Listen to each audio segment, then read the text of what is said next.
हम जिस रास्ते पर साइकिल नहीं चला पाते थे आज 4 व्हीलर से जाते हैं। जब हम लोग बचपन में पढ़ाई करते थे दिया जला के, लालटेन जला के, लाइट जला के, कभी उम्मीद नहीं किए थे कि हमारे भी गांव में बिजली आएगी। लेकिन आज पूरा बिहार का गांव बिजली से चमक रहा है ना भैया। यहां लोग भाषण दे रहा है फलाना जिंदाबाद, फलाना जिंदाबाद। हमारे एनडीए की परिवार से एक ही आवाज गूंजती है भैया, एनडीए जिंदाबाद, हमारा बिहार जिंदाबाद। क्या बात है।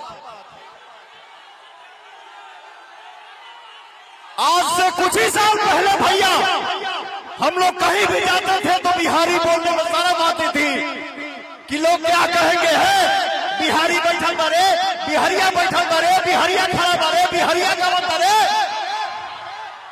लेकिन आज दुनिया के किसी भी कोने में खड़ा होकर हम बिहारी बोलते हैं। हाँ हम बिहारी हैं जी, हाँ हम बिहारी हैं जी, थोड़े संस्कारी हैं जी।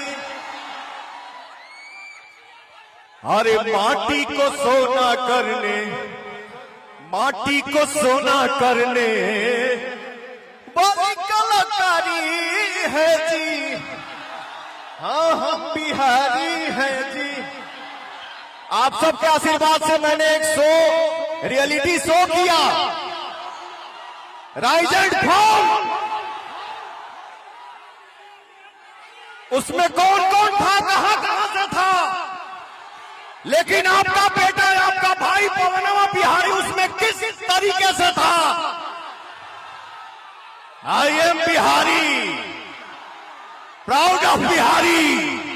हम गर्व से कहते हैं कि हम बिहारी हैं। का हो भैया। दूसर का रियलिटी शो किया हाई पॉप स्टार, जिसमें से एक लड़का बोलता है अखा बॉलीवुड एक तरफ